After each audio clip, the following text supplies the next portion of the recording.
Hi friends, आज हम सब पढ़ेंगे मैथ क्लास 9 का, जो कि हीरोन का सूत्र।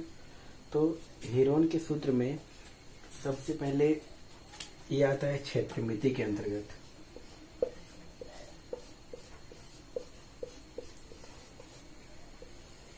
जिसको अंग्रेजी में मेंसुरेशन कहते हैं।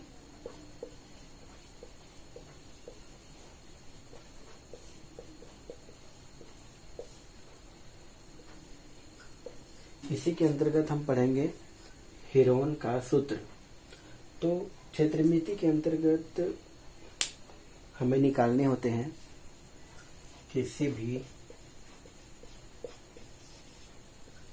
आकृति के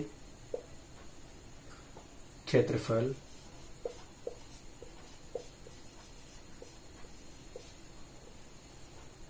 आयतन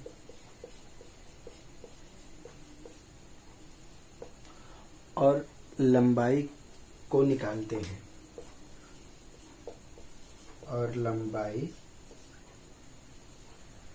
आदि को निकालते हैं। एक तरह से कह लें कि आकृति क्षेत्रफल, जिस आकृति के क्षेत्रफल, आयतन या लंबाई के बारे में हम अध्ययन करते हैं वो क्षेत्रमिति के अंतर्गत आती है, उसे क्षेत्रमिति कहते हैं। आज हम हीरोन सूत्र में त्रिभुज के बारे में चर्चा करेंगे। किसके बारे में? त्रिभुज के बारे में। तो त्रिभुज के बारे में चर्चा करने से पहले कुछ मैं बताता हूँ इसके बारे में। इस वीडियो में त्रिभुज के क्षेत्रफल के बारे में, इसके परिमाप के बारे में चर्चा करेंगे। तो चलिए वीडियो को स्टार्ट करते हैं आगे।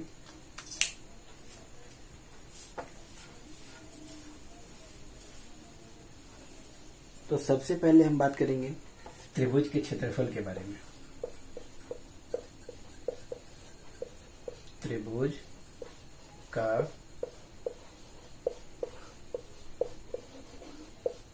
क्षेत्रफल।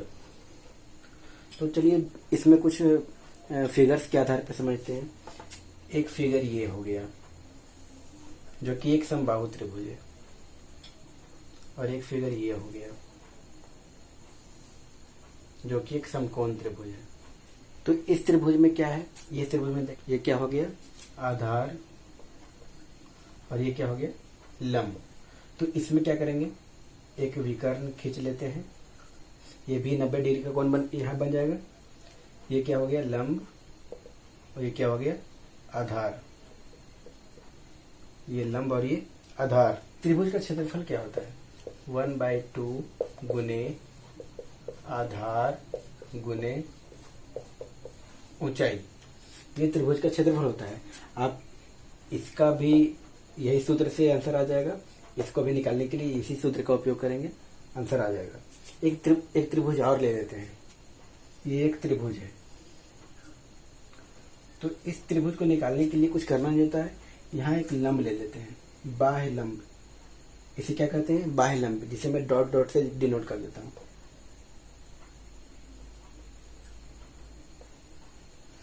ये बाह्य लंब हो गया। चलिए, ये हमने बाह्य लंब इसका ड्रॉ कर दिया। एक्चुअल में त्रिभुज यही है, ABC, ऊंचाई और आधार। तो इसके लिए भी इसी फॉर्मूला का यूज करेंगे। इसके लिए भी और इसके लिए भी इसी फॉर्मूला का यूज करेंगे। इसको मिटा लेते हैं, एक त्रिभुज और लेते हैं। चलिए, मैंने एक त्रिभुज ले लिया।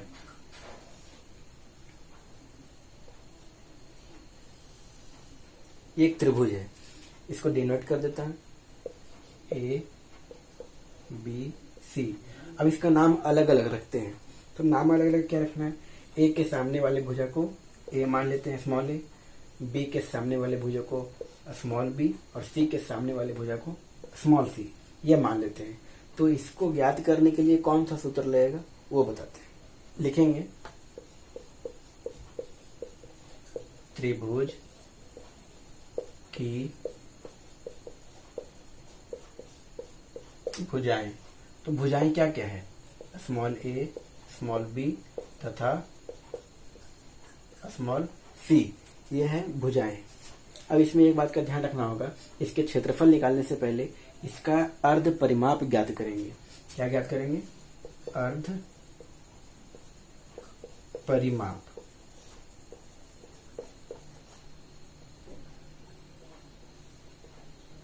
सबसे पहले ज्ञात क्या करना होगा, त्रिभुज के क्षेत्रफल को निकालने से पहले सबसे पहले ज्ञात करेंगे अर्ध परिमाप।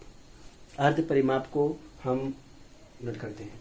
अर्ध परिमाप का अंग्रेजी होता है सेमी पेरीमीटर, जिसे हम एस से डिनोट करते हैं। एस निकालने के लिए सभी परिमाप को जोड़ के 2 से भाग देते हैं। क्या करना होगा, a प्लस बी प्लस सी बटा 2। ये हो जाएगा अर्ध परिमाप निकालने का सूत्र। क्या हो जाएगा, S equal to A plus B plus C upon 2। अब इसके बाद लगाएंगे त्रिभुज के क्षेत्रफल का फॉर्मूला। आप चाहें तो इसे नोट कर सकते हो, मैं बड़ा में लिख देता हूं।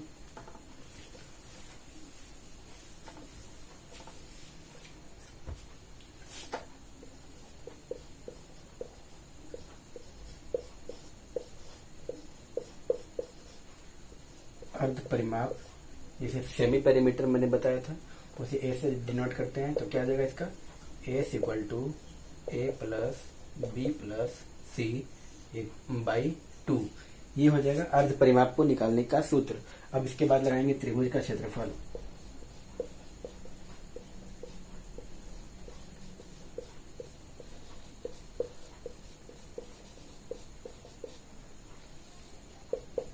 तो त्रिभुज का क्षेत्रफल क्या होता है जानते हैं उसके बारे में। तो त्रिभुज के क्षेत्रफल का फॉर्मूला क्या हो जाएगा, root under S common S minus A, S minus B और एस माइनस सी। ये त्रिभुज के क्षेत्रफल का जो हीरोन के सूत्र पे आधारित है उसका ये फॉर्मूला हो गया। सबसे पहले आप अर्ध परिमाप को ज्ञात करोगे, उसके बाद त्रिभुज का क्षेत्रफल जो कि ये है, हमारे सामने दोनों फॉर्मूला है। ये तो आपको पता ही होगा, त्रिभुज का क्षेत्रफल 1/2 इंटू आधार इंटू ऊंचाई ये होता है, लेकिन हीरोन के सूत्र में इसका उपयोग आपको करना है। चलिए आगे जानते हैं। आशा करता हूँ सभी ने इसको नोट कर लिया होगा। अगर नहीं नोट किया आपने तो वीडियो को पॉज करके इसे नोट कर ले कॉपी में। चलिए अगला त्रिभुज जो कि है एक समबाहु त्रिभुज, उसके बारे में बात करते हैं।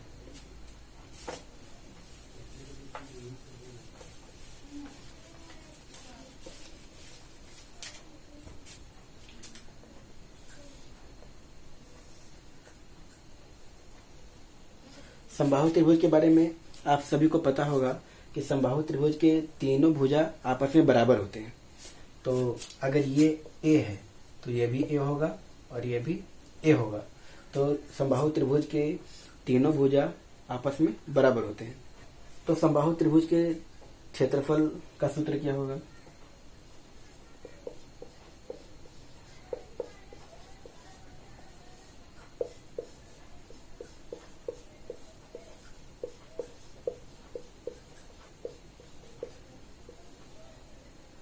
बाहु त्रिभुज का क्षेत्रफल होता है √3/4 भुजा का स्क्वायर।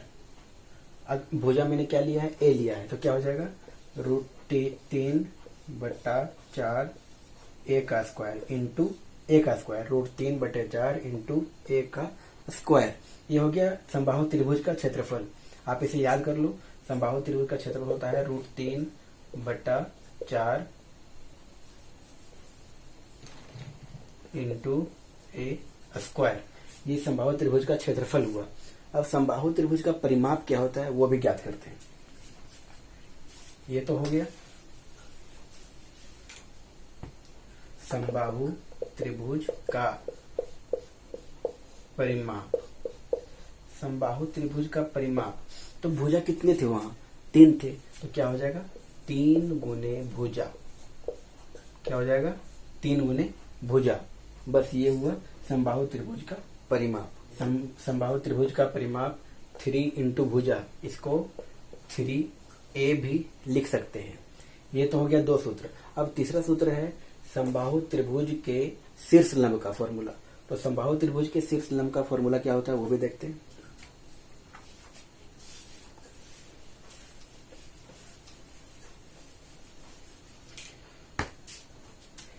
एक समबाहु त्रिभुज फिर से ड्रॉ करते हैं। ये ए बी सी, तो शीर्ष लंब यहाँ पे एक लंब गिरा देते हैं, यहाँ से एक लंब ड्रॉ कर दिए। ठीक है, तो ये समकोण बन गया। ठीक है, तो ये क्या हो जाएगा a/2, ये भी क्या हो जाएगा a/2, ये पूरा रहेगा।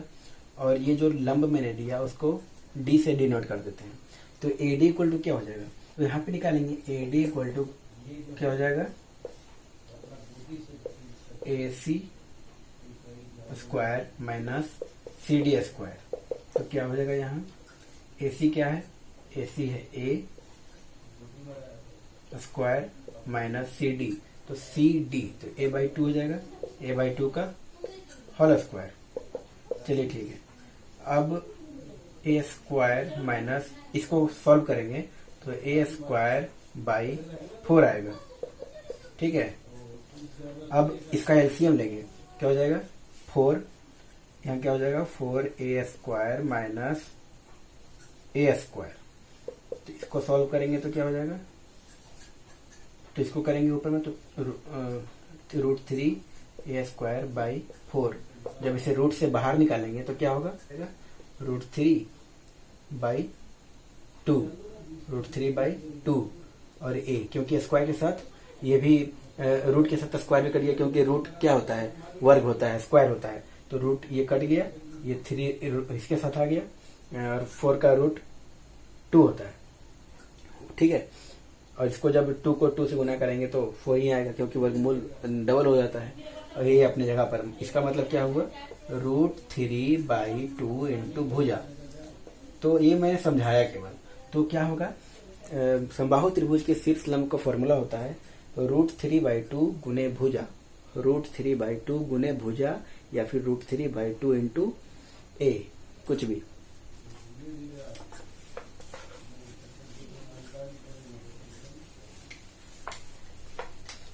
मैंने तीनों फॉर्मूला आपको बता दिया। अब आगे चलो, अब हम बात करेंगे चतुर्भुज के बारे में। चतुर्भुज जिसके 4 भुजा हों, वर्ग भी कर सकते हैं इसे। ये भी a है, ये भी a, ये भी a और ये भी a। इसे, इसका मतलब क्या होता है वर्ग। ठीक है, तो वर्ग के बारे में जानेंगे। तो वर्ग का क्षेत्रफल क्या होता है, भुजा स्क्वायर, यही होता है वर्ग का क्षेत्रफल। आप सभी को पता होगा वर्ग का क्षेत्रफल होता है a स्क्वायर या फिर भुजा स्क्वायर या a स्क्वायर। और वर्ग का परिमाप क्या होता है,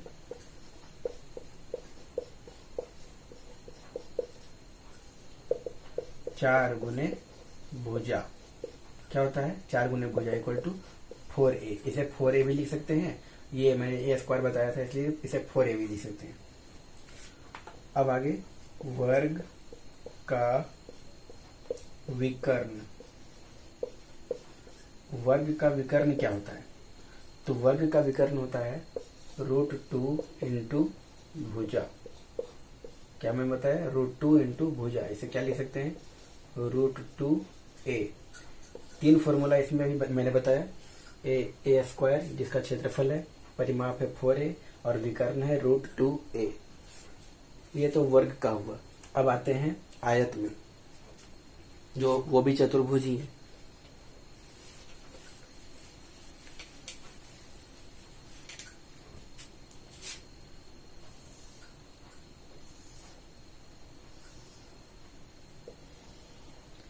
यह है आयत। आप सभी को पता होगा कि आयत के आमने सामने की भुजा बराबर होती है। अगर ये L है तो ये भी L होगा, ये B है तो ये भी B होगा। तो आयत का क्षेत्रफल क्या होता है वो जानते हैं। आयत का क्षेत्रफल होता है L इंटू B। क्या होता है L इंटू B, लंबाई गुने चौड़ाई। आयत का परिमाप equal to 2 into L plus B, 2 गुने लंबाई जोड़ चौड़ाई। क्या होता है परिमाप 2 गुने लंबाई जोड़ चौड़ाई। अब आयत का विकर्ण, आयत का विकर्ण, मैंने एक विकर्ण यहां से दे दिया। तो इस विकर्ण को निकालने के लिए क्या करना होता है, root under L square plus B square. इसके भी 3 फॉर्मूला हो गए। वर्ग के बाद आयत, क्षेत्रफल एल इंटू बी, परिमाप 2 इंटू एल प्लस बी, और विकर्ण root under L square plus B square. ये आपको ध्यान में रखना है। अभी तो ही फॉर्मूला की बात। अब नेक्स्ट वीडियो में हम इस सारे फॉर्मूलाज पे कुछ क्वेश्चंस को हल करेंगे। तब तक के लिए आप फॉर्मूला को याद कर लीजिए। धन्यवाद।